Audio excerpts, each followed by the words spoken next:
ગણધર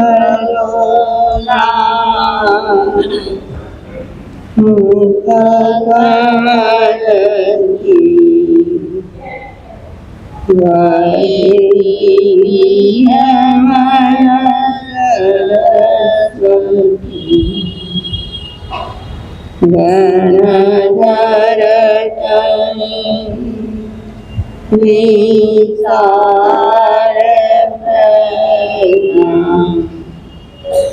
સૂત્ર રૂપે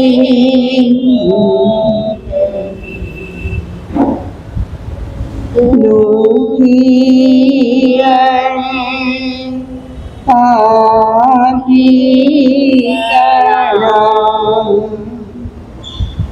દુઃખ પાપને નિવારતી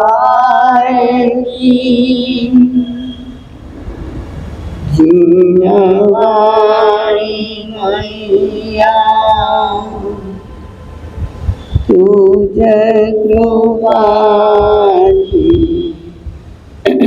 થાય મુझे નિરમલ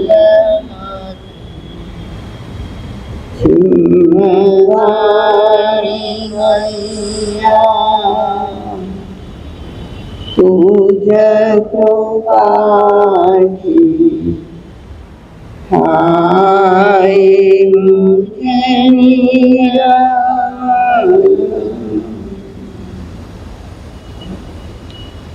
અનંત જ્ઞાની અનંત દર્શની ત્રિલોકીના તીર્થંકર પરમાત્મા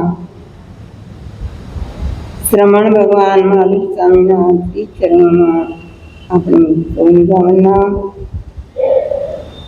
મારા તમારા અનંત અનંતકારી સર્વ ગુરુ ભગવંતોના શ્રી ચરણોમાં આપણી સૌની ભાવના.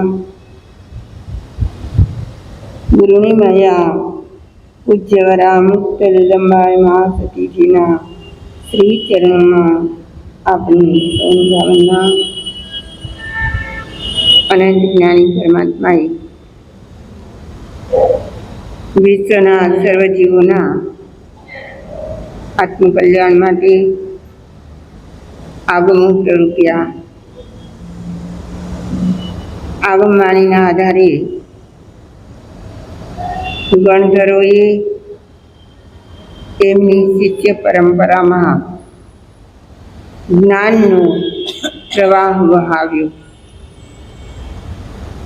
જે જ્ઞાન આપણા સદભાગ્યે આગમ રૂપે આજે આપણા હાથમાં પણ આવ્યું છે. આવા સર્વ આગમોના ચૂંટીને જે એકત્ર કરેલા છે એવા જૈન દિવાકર જ્યોતમલજી મહારાજ સાહેબ તેમણે નિર્ગ્રંથ પ્રવચન રચ્યું. આપણે એ જ નિર્ગ્રંથ પ્રવચનના આધારે આ ચાતુર્માસ કલ્પમાં ઘણી ગાથાઓને વિશ્લેષણપૂર્વક અમારી શક્તિ અનુસાર એ ગાથાઓના અર્થ ભાવાર્થ સમજ્યા છીએ. હા, નિર્ગ્રંથ પ્રવચનના એક બે નહીં, જેમ ભગવદ્ ગીતાના 18 અધ્યાય છે એમ નિર્ગ્રંથ પ્રવચનના પણ 18 અધ્યાય છે. આ તો મોટો વિશાળ સમુદ્ર છે અને મારી તમારી શક્તિ અને સમય એ તો લિમિટેડ છે. આપણે એમાં અવગાહન કરવાનો માત્ર પ્રયાસ કર્યો છે. કોના પલ્લે કેટલું પડ્યું હશે એ તો જ્ઞાની જાણે. અને એમાં જ્યારે મહાપર્વના દિવસો આવ્યા સંવત્સરીના દિવસે આલોચના કરી અને એ આલોચના શબ્દને લઈને આલોચનાના ઉત્તરાધ્યયન સૂત્રના 29મા અધ્યયનના સૂત્રને લઈને આપણે શ્રી રત્નાકર આચાર્યની આલોચનાને જોઈ રહ્યા. બંનેનો સમન્વય છે. આગમથી આચાર્યો જરા માત્ર પણ આગળ પાછળ જતા નથી. એમણે જે રચના કરી એ પણ આગમને અનુરૂપ જ કરી છે. હા, એ રચનાની સાંગોપાંગ આપણે સમજી શક્યા કે નહીં એ પણ ખબર નથી. એમાં આચાર્ય શ્રી રત્નાકર સુરી કહે છે, ગુરુવાણીમાં વૈરાગ્ય કેરો રંગ લાગ્યો નહીં અને દુર્જન તણાવાગ્યો મહી શાંતિ મળે ક્યાંથી મને તરુ કે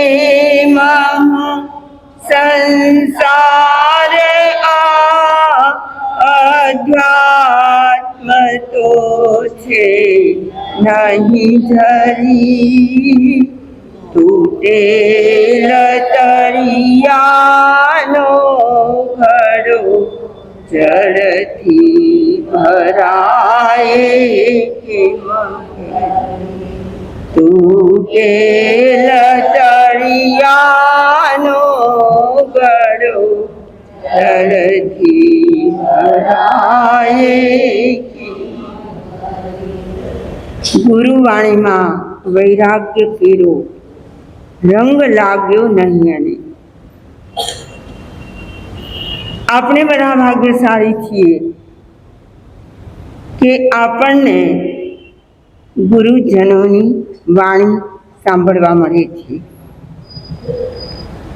ગઈકાલે જ મુકેશભાઈ કહેતા હતા કે આપણા શ્રી સંઘમાં એકથી ચઢિયાતા સરસ ચાતુર્માસો મળે છે.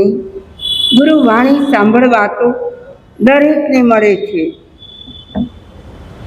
એ વાણી સંભળાવવા પાછળનો આશય શું હોય છે? કંઈક દુનિયાના લોકો પામે, કંઈક એમના ચાલુ જીવનમાં ફેરફાર થાય, કંઈક એમના સાંસારિક ભાવો છૂટે અને ધાર્મિક ભાવોમાં વધારો થાય, અધ્યાત્મમાં વધારો થાય. આવા જ આશયથી ગુરુજનો કહેતા હોય કે નહીં? કોઈ પણ હોય જે પંચ મહાવ્રતધારી સાધુ સાધ્વી છે, આ પાટે આવીને અનેક ગયા છે અને અમે પણ જવાના છીએ. પણ જે કોઈ કંઈ પણ આ પાઠ પર બેસીને બોલે, બધાનો આશય શું હોય? કંઈક લોકો પામે, કંઈક વૈરાગી બને, કંઈક અધ્યાત્મના માર્ગે ચડે, કંઈક ધાર્મિકતા એમના જીવનમાં વસે અને દરેક જીવો સુખ પામે, શાંતિ પામે, આનંદ પામે, સમાધિ પામે. બીજો શું સંતોનો આશય હોય?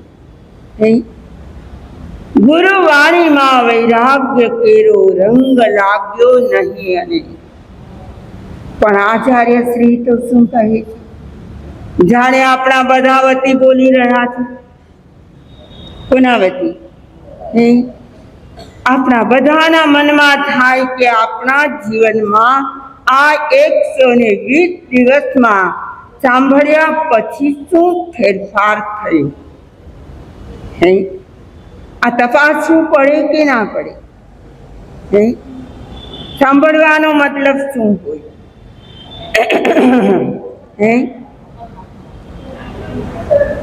માત્ર મનોરંજન તો કરવું નથી. મનોરંજનના તો દુનિયામાં ઘણા સ્થાનો છે, નથી? અરે કાંઈ જ ન મળે અને તમે તમારો માત્ર મોબાઈલ હાથમાં રાખો તો પણ તમને મનોરંજન તો કેટલું મળે, હે? મૂકવાનું મન ન થાય. કેટલા લોકો રાત જાગીને એ મનોરંજનમાં એવા ગરકાવ થઈ ગયા હોય, હે? તો મનોરંજન માટે તો આ ભગવાનની વાણી નથી છે. અહીં તો આચાર્ય શ્રી કહી રહ્યા છે, ગુરુ વાણીમાં વૈરાગ્ય કેરો રંગ લાગ્યો નહીં. અને જે એનો આશય હતો કે હું ધર્મ વાણી સાંભળું, ગુરુજનોના મુખોથી સાંભળું અને મારા જીવનમાં કંઈક પરિવર્તન થાય. પણ એવો જેનો આશય હોય એને આંશિક પણ અસર થાય, પણ મનમાં કોઈ એવો આશય જ ના હોય તો, હા, દુનિયાના લોકોને એવું પણ લાગતું નથી કે મારું જીવન બરાબર નથી, મારે એમાં કરેક્શન કરવાની જરૂર છે. એવું લાગે છે ખરું? કંઈક ફેરફાર હોય, કંઈક ગલતીઓ હોય તો આપણે શું કરીએ? કંઈક સુધારીએ, કરેક્શન કરીએ. અમને અમારા મોટા પંડિતજી આ જ વિદ્યાપીઠમાં પંડિત સૌભાગચંદ્રજી ભારીલજી, સુભાષચંદ્ર ભારીલજી વારંવાર એમ કહેતા કે તમારી ગુણગ્રાહી દ્રષ્ટિ તો તમારે રાખવાની જ છે, પણ જ્યારે તમે સ્વાધ્યાય કરો, વાંચન કરો, કોઈનું લખેલું વાંચો ત્યારે દોષગ્રાહી દ્રષ્ટિ પણ રાખવી. કેવી? કે એમાં કંઈક કરેક્શન કરવાની જરૂર હોય તો કરી રહેવું. હા, એવા તો કરેક્શન કદાચ આપણે કરતા હોઈએ, પણ આપણા જીવનમાં કેટલી ભૂલો હશે, હે? એનું ક્યાંય કરેક્શન કરવાનો ભાવ થાય છે ખરો? આચાર્ય શ્રી તો એમાં લાગી પડ્યા છે, આખી દુનિયાને કહી રહ્યા છે મારામાં આ ભૂલો છે, આ દોષો છે, આ અવગુણો છે. સરળ ભાવે કહેવું એ કંઈ સહેલી વાત નથી છે. આપણે ક્યાં આપણી ભૂલોને પ્રગટ કરીએ છીએ? આપણે આપણી ભૂલોને પ્રાય કરીને છાવરવાનો પ્રયાસ કરીએ. છાવરવું સમજો? ઢાંકવાનો પ્રયાસ કરીએ. કોઈ જોઈ ન જાય મારી ભૂલને, કોઈને ખબર ના પડી જાય, એવા આશયથી ભૂલો પ્રગટ કરવાને બદલે વધારતા જઈએ.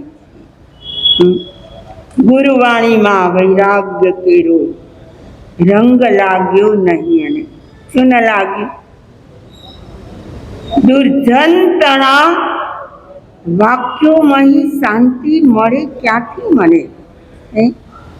વૈરાગ્ય તો જાગ્યો નથી. અને જાગવાનો છે કે નથી જાગવાનો? આજે નહીં તો કાલે અમારા પ્રતિક્રમણ વાળા બહેનો ભાઈઓ ગાતા હોય છે મનોરથ, ગાતા હોય છે ને, કેવા મજાના સુંદર રાગથી ગાય, આપણને સાંભળવું પણ ગમે. પણ પછી શું? પછી શું? અમારા આરંભ પરિગ્રહ સમારંભ બધા ક્યારે છૂટે, ક્યારે અમે સાધુ બનીએ અને ક્યારે અમે અનશન ગ્રહણ કરીએ? આવો પણ એક ભાવ જાગવો જોઈએ. અને જેને જાગે એ વૈરાગી આત્મા હોય. વિરક્તિ વિના, વૈરાગ્ય વિના આવા ભાવો પણ ન જાગે. તો એ વિરક્તિ જગાવવાનું આ સ્થાન છે. હમણાં મહાસતીજી આ સ્થાનની વાત કરતા હતા.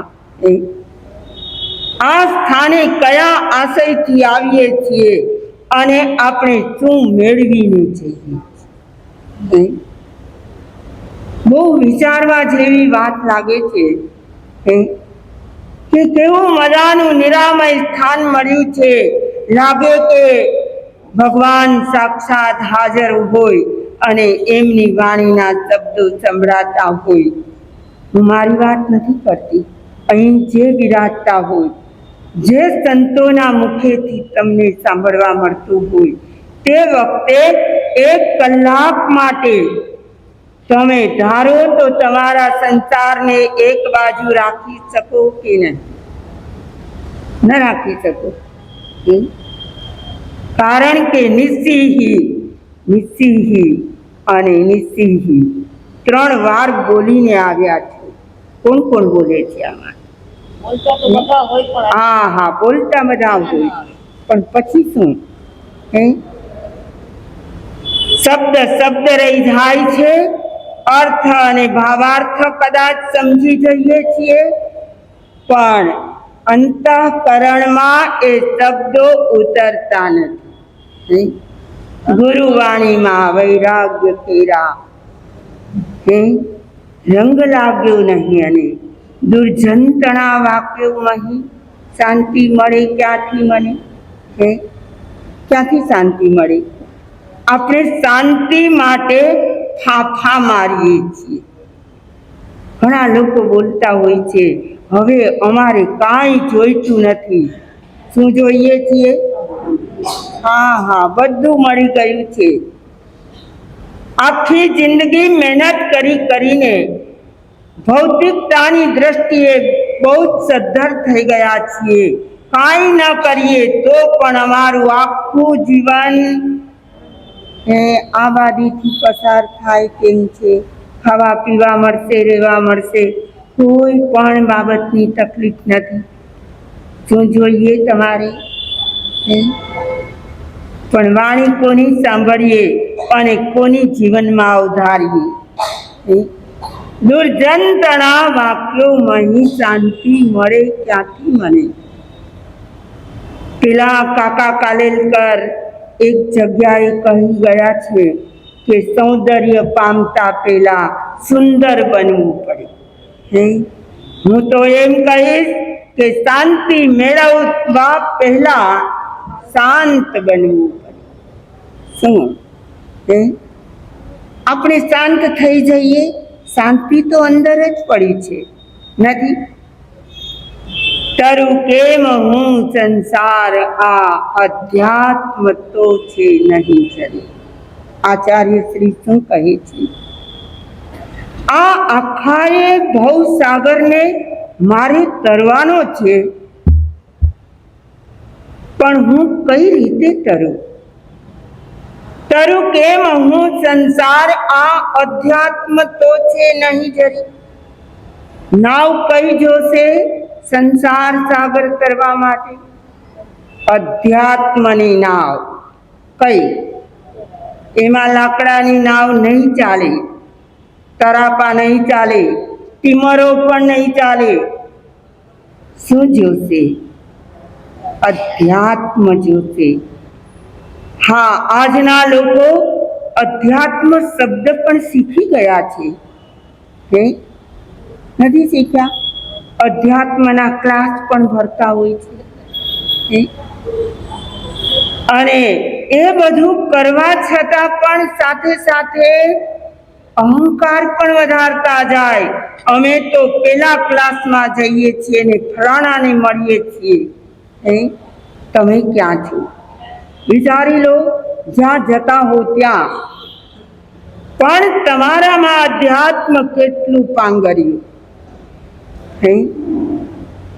અધ્યાત્મ એટલે શું?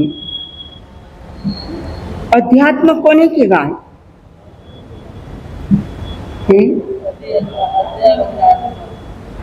અધિવતાત્મા એટલે શું? પણ આત્માને ઓળખવાની શરૂઆત કરવી.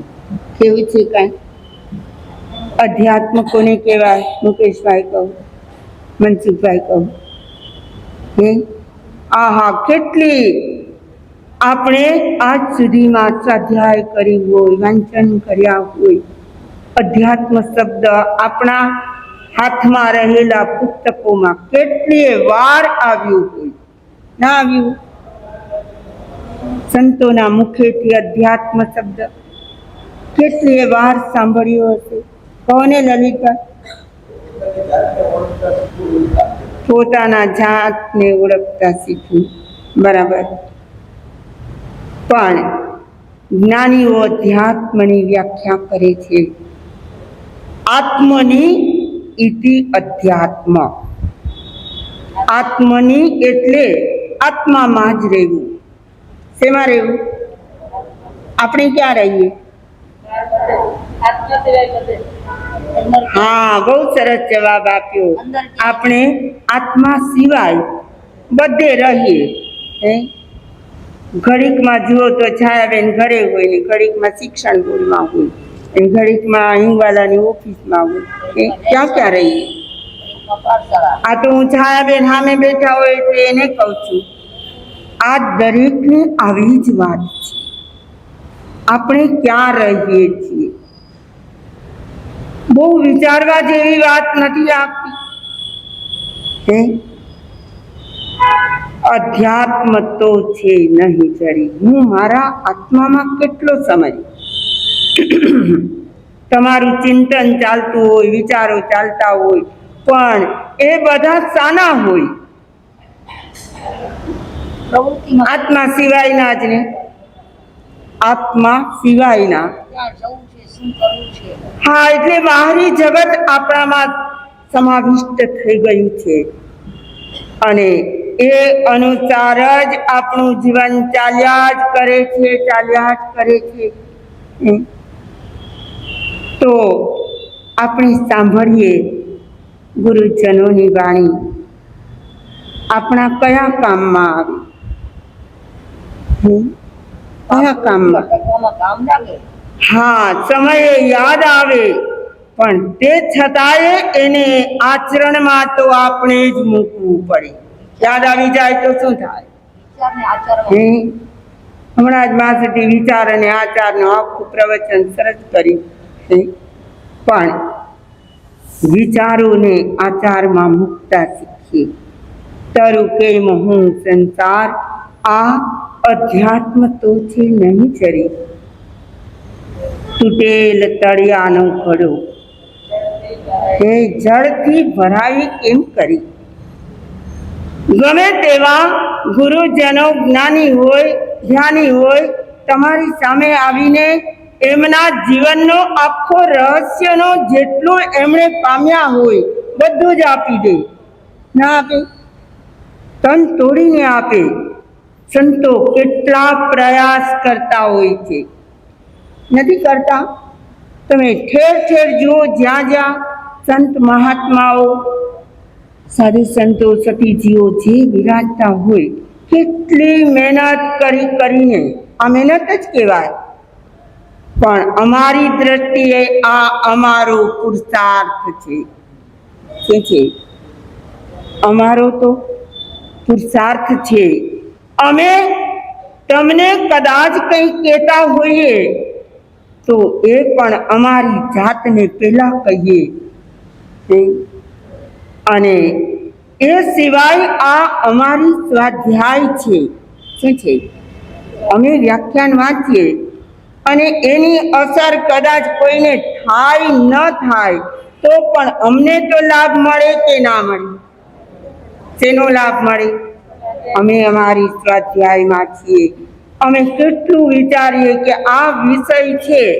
હું મારી જ વાત કરું, મને જનક મુનિ મહારાજ સાહેબ સમયે યાદ આવે કે એમણે મને પ્રવચનની આખી રીત સમજાવી છે. ક્યારેક અવસર હશે, આજે તો અમારી પોથી બાંધવાનો સમય આવી ગયો છે, પણ જનક મુનિ મહારાજ સાહેબે કહ્યું, જે વિષય લીધો હોય એ વિષયને વળગી રહેવાનું. એમને લગતી વાતો શાસ્ત્રમાં ક્યાં છે? એમને લગતી વાતો અધ્યાત્મમાં ક્યાં ભરી છે? એમને લગતી વાતો તમારા કાવ્યોમાં, લેખોમાં, તમારા વાંચનમાં જે આવ્યું હોય, ભણવામાં જે આવ્યું હોય એ બધાને કામે લગાડો. હા, એ મહાપુરુષ તો દોરવણી આપી ગયા. અમે એને કેટલા વફાદાર હોઈએ એ ખબર નથી, પણ અહીં તો રત્નાકર આચાર્યનો આપણે ઉલ્લેખ કરીને વારંવાર કહીએ છીએ, અને તેઓ ફરમાવી રહ્યા છે આ સંસારને તરવો કેવી રીતે. આપણને તો આ સંસાર સાગર પણ લાગતો નથી, એ તરવો પડે એવું પણ લાગતું નથી, એ તરવા માટે કોઈ સાધન જોશે એવું પણ હજી સમજાતું નથી. તો અધ્યાત્મ તો કેટલી દૂરની વાત છે. આચાર્ય શ્રી કહે છે તૂટેલ તળિયાનો ઘડો. કેવો ઘડો? જેનું તળિયું જ તૂટેલું હોય, તિરાડ પડી હોય, છિદ્ર પડ્યું હોય. હા, આપણા નિર્ગ્રંથ પ્રવચનકાર ઠાણાંક સૂત્રના ચોથા ઠાણે કહી રહ્યા છે કે 4 પ્રકારના ઘડા હોય. એક ઘડાને બાજુમાં છિદ્રો પડી ગયા હોય, સાઈડમાં. એક ઘડો એવો હોય જેના તળિયામાં જ છિદ્રો પડેલા હોય. કોઈ ઘડો એવો હોય જે ઊંધો જ રાખેલો હોય, અને કોઈ ઘડો એકદમ સરસ છે, તૂટેલો નથી અને સવડો મૂકેલો છે. અને જ્યારે વરસાદ, મેઘધારા વરસતી હોય ત્યારે આ 4 ઘડાઓને મેદાનમાં મૂકી દેવામાં આવે. એકને બાજુમાં કાણા પડેલા છે એટલે અડધે સુધી ભરાય, પછી એ વહેવા લાગે એટલે અડધાથી આખો ન થાય, ત્યારે પૂર્ણ ન થાય, અધૂરો ઘડો રહે. અને અધૂરો ઘડો છલકાય. હા, તો અધૂરો ઘડો છલકાય ઘડો, એટલે એ ઘડો અડધો ભરાઈ તો ગયો પણ છે અધૂરો, તે લઈને જશે તો છલકાઈને પણ પાણી ઢોળાઈ જાય. બીજું કારણ બતાવે છે, જે તળિયામાં તૂટેલો ઘડો હોય એમાં તળિયામાં જ કાણા હોય એટલે પાણી ઉપરથી આવતું જાય, નીચેથી જતું જાય, એમાં પણ ભરાય નહીં. ત્રીજા નંબરનો છે એને ઊંધો વાળેલો છે. ઊંધા ઘડામાં પાણી ભરાય કે ન ભરાય? નહીં. અને એક ઘડો એવો હોય જે સાજો પણ છે અને ચવડો પણ છે. એક ફકીર મહાત્મા પાસે એક જિજ્ઞાસુ આવ્યો અને કહે છે જીવનનું રહસ્ય બતાવો. તમારામાંથી કોઈ આવ્યું નહીં, પણ તમને અમારી જ યોગ્યતા નહીં લાગી હોય કે કંઈક પૂછવા જેવું છે, હે લાગી કે નહીં? તો એ પૂછવા આવ્યો છે કે જીવનનું રહસ્ય બતાવો, જીવન શું છે, અને જીવનમાં પરિવર્તન શા માટે લાવવા, શું કામ લાવવા, અને પરિવર્તન લાવીએ તો શું થાય? અને પેલા મહાત્મા કહે છે કે સાંજ પડે તું ગામની બહાર એક કૂવો છે ત્યાં આવી જજે, અને સમય આપી દીધો, આ સમયે પહોંચી જજે. પેલો જિજ્ઞાસુ છે એટલે પહોંચી પણ ગયો, અને પેલા મહાત્મા તો એનાથી પહેલા પહોંચી ગયા હતા, કારણ કે સંત પરમ ઉપકારી, એને તો કોઈને જીવનનું રહસ્ય જાણવું હોય તો બતાવવામાં રસ હતો. એ પહેલા પહોંચી ગયા. એમના હાથમાં એક બાલટી છે, એક દોરડું છે, અને જેવો જિજ્ઞાસુ આવ્યો એટલે કહે, બાંધ આ બાલટી સાથે દોરડું અને આ કૂવામાં ઉતાર અને એમાંથી પાણી બહાર કાઢ. પેલાએ બરાબર એમ જ કર્યું. અંદર બાલટી ગઈ, ભરાઈ તો ગઈ. જેને પાણી ભર્યું હોય એને ખબર હશે કે બાલટી કે ઘડો ભરાઈ જાય એટલે ખેંચે તો વજન લાગે. શું લાગે? પેલાને થયું કે બાલટી ભરાઈ તો ગઈ છે, વજન લાગવા માંડ્યું. પણ ઉપર આવી કે બાલટી સાવ ખાલી, સાવ ખાલી. એમણે બીજી વાર નાખી. પેલા એમના ગુરુ માનીને જેમની પાસે ગયો છે એ કહે છે, હજી નાખ, બીજી વાર, ત્રીજી વાર પ્રયાસ કર, પ્રયત્ન કર, તને સફળતા મળશે. એટલે એમણે તો સિંચવાનું ચાલુ જ રાખ્યું. 15 વાર કર્યું. કેટલી વાર? જો ધીરતા કેટલી મોટી વાત છે. 15 વાર કર્યું અને 15મી વાર પણ બાલટીમાં પાણી ન હતું. એટલે કહે છે કે તમે મારી પાસે નિરર્થક મહેનત કરાવો છો. ત્યારે પેલા ફકીર કહે છે કે હજી પ્રયાસ કર ને, તારે તો જિંદગીનું રહસ્ય પામવું છે. આટલી વારમાં કંઈ હિંમત ન હારી જવાય. એટલે પેલાએ ફરી ચાલુ કર્યું. 1 વાર, 2 વાર, કેટલી વાર કરું? કે પણ તને આમાં કઈ લાગે છે કે ગુનો કોનો છે, વાંક કોનો છે? કૂવામાં પાણી છે? તો કે હા. તો બાલટીમાં પાણી કેમ નથી આવતું? તું બરાબર નથી ખેંચતું પાણી. બધું કરું છું, પણ મને લાગે છે કે દોષ કૂવાનો નથી, પાણીનો નથી, આ બાલટીનો જ દોષ છે. શું દોષ છે? તો કહે છે એમાં તો કેટલા બધા કાણા છે. ઉપર આવતા આવતા આવતા તો બધું પાણી જતું રહે છે. ત્યારે ફકીર કહે છે કે તને સમજાયું કે આપણે ધ્યાન કરીએ, સાધના કરીએ, ઉપવાસ કરીએ, આયમલીલ કરીએ, જે પણ સાધનાના વિવિધ પાસાઓ છે ને, આપણા ભગવાને કેટલું બતાવ્યું છે. આ ન થાય તો આ કરજે, આ ન થાય તો આ કરજે. તપ વિહોણા પણ કોઈ ન રહી જાય એમના માટે ભગવાને કેટલું કહ્યું કે જમો પણ ઉણોદરી રાખો. જમવાની ના નથી, પણ થોડુંક 2 કોડિયા ઓછું ખાવ તો ન ચાલે. પણ આપણે તો જમતી વખતે વિચારીએ કે બીજો ટંક આવવાનો જ નથી. શું વિચારીએ? આ તો શેક્સપિયર જેવાએ કહ્યું છે કે માણસ જમવા બેસે ત્યારે વિચારે કે બીજો ટંક આવવાનો જ નથી. અને જ્યારે મકાન બાંધતા હોય અથવા નવું મકાન ખરીદતા હોય ત્યારે વિચારે કે આપણે ક્યારેય મરવાના છીએ. આ તો શેક્સપિયરનું ચિંતન છે.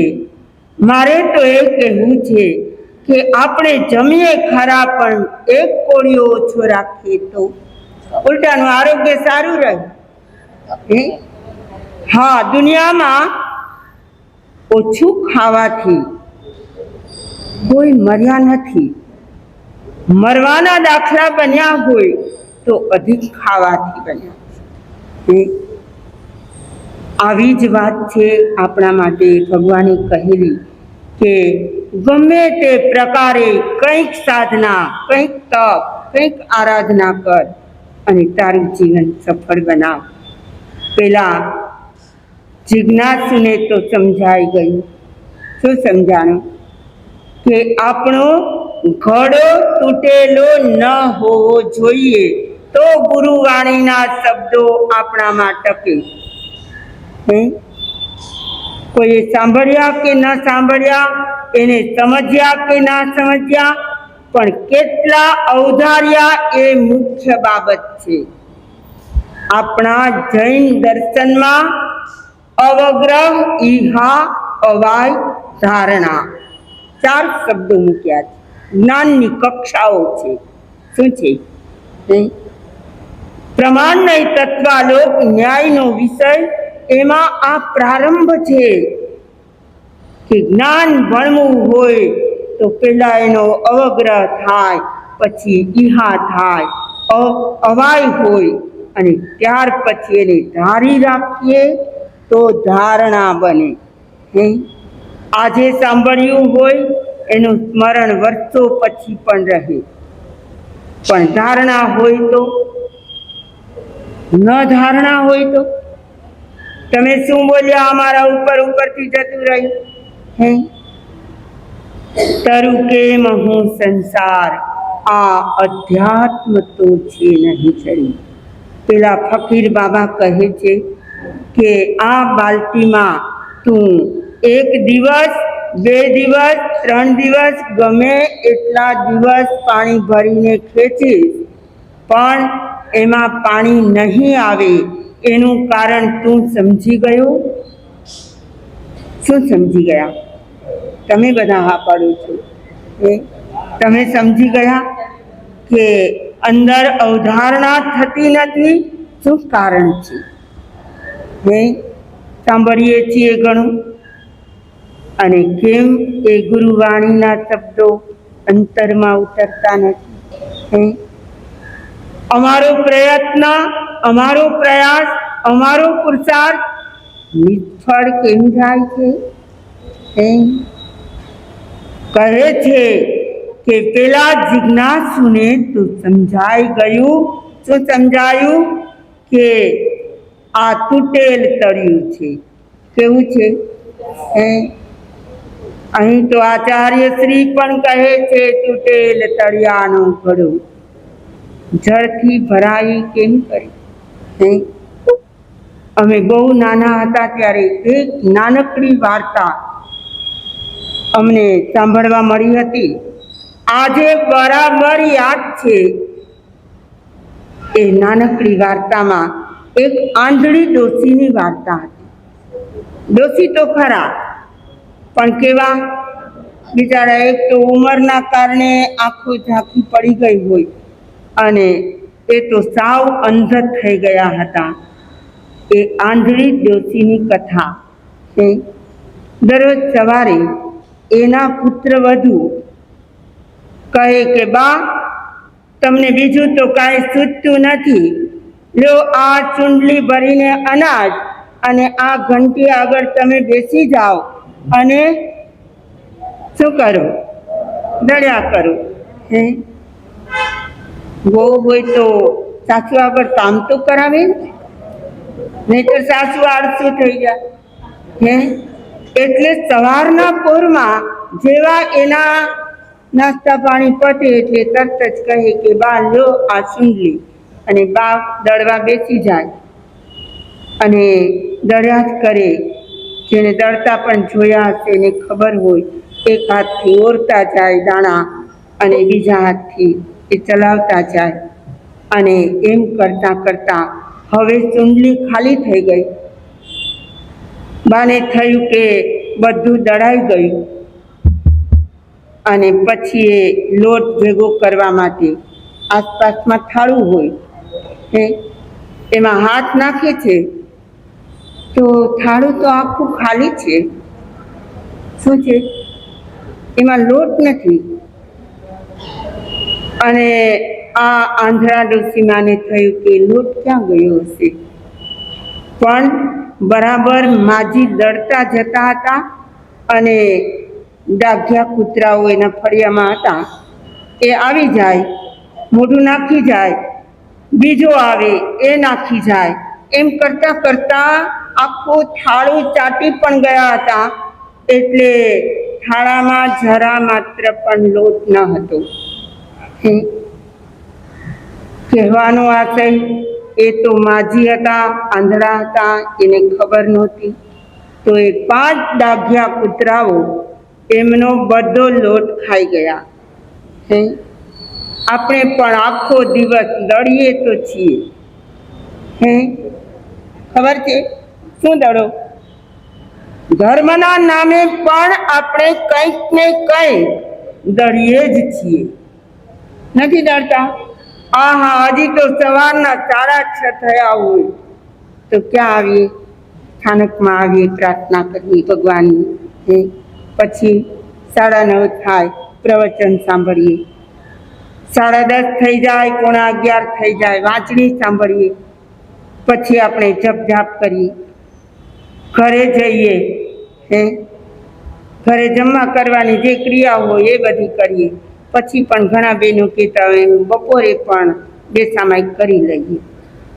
કરતા હોય ને. પછી જમવાનો સમય સાંજનો થાય, સાંજે જમી લે, ફરી પાછા શું કરે? પ્રતિક્રમણ કરે, એમાં પણ સામાયિક કરે. પછી પણ છેલ્લે સૂતા સૂતા કે અમે ઊંઘ ના આવે ત્યાં સુધી નવકાર ગણા કરીએ. એટલે દળવાનું તો ચાલુ જ છે. સમજી ગયા? આપણી ધર્મ ક્રિયા આપણી ચાલુ જ છે. તમે હો કે અમે હોઈએ, અમારા ક્ષેત્રની અમારી ક્રિયાઓ હોય, તમારા ક્ષેત્રની તમે કરતા હો. તો ધર્મના નામે બધું જ કરવા છતાં પણ 5 ડાઘિયા કૂતરાઓ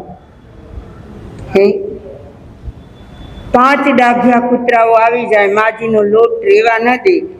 એમ આપણા પણ 5 વ્રતના સામે 5 અવ્રત છે. નથી? 5 અવ્રત એટલે પ્રાણાતિપાતને બદલે હિંસાના ભાવો હોય, સત્યના બદલે અસત્યના ભાવો હોય,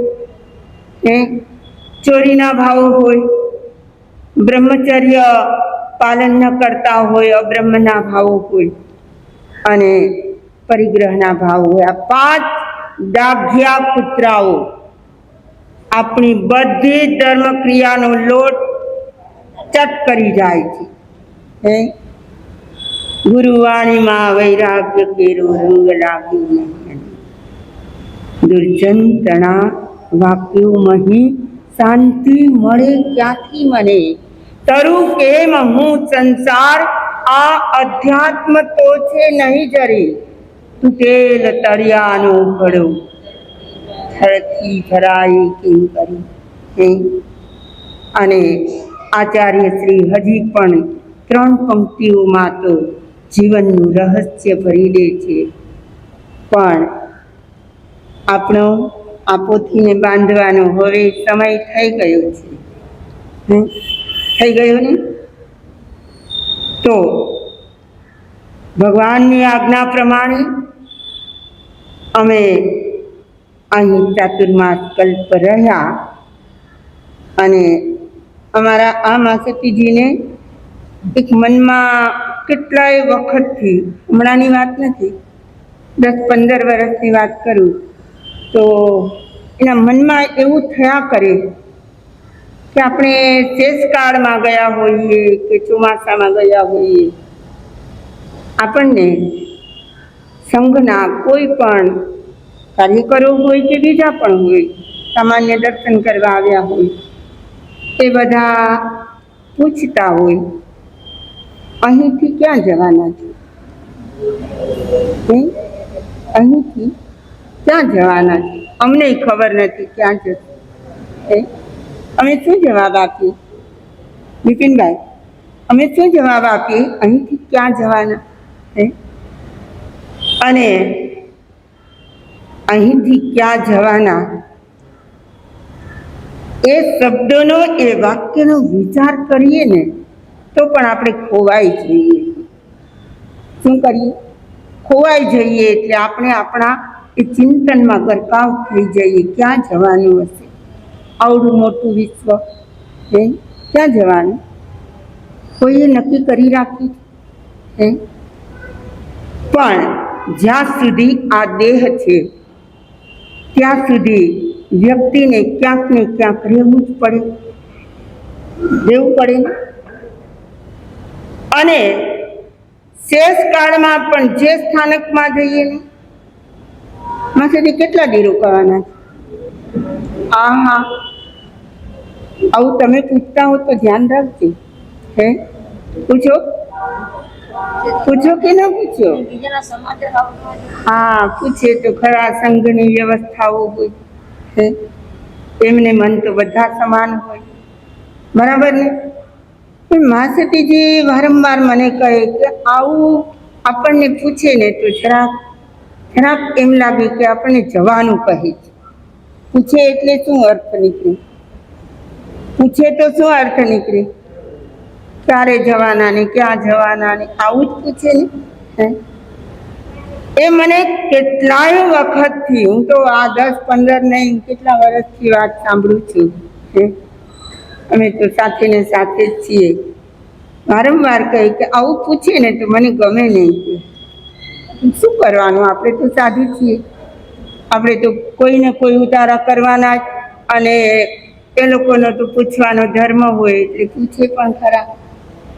પણ એમાં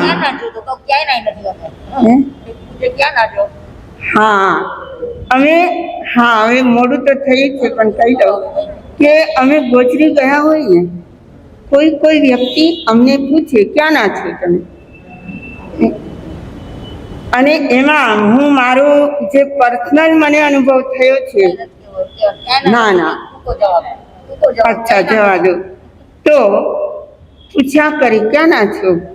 અમને પણ ખબર નથી ક્યાં ના હશું આપણે. ક્યાંથી આવ્યા, ક્યાં જવાના, ક્યાં રહેવાના, કોને ખબર છે? તમને બધાની ખબર? હા અમને તો ખબર છે. અમારું તો આ બિલ્ડિંગ, અમે એમાં બીજા માળે રહીએ છીએ, ત્રીજા માળે રહીએ છીએ. તમને તો ખબર છે, અમને ખબર ના હોય. એટલે મા સતીજી વારંવાર કહે કે આપણે પણ એક એવું વૈયાવતનું સ્થાન બનાવી લેવું છે. પણ અમારી હેસિયત નહીં કે મુંબઈમાં અમે કોઈ સ્થાન અમારી જ રીતે કરી શકીએ.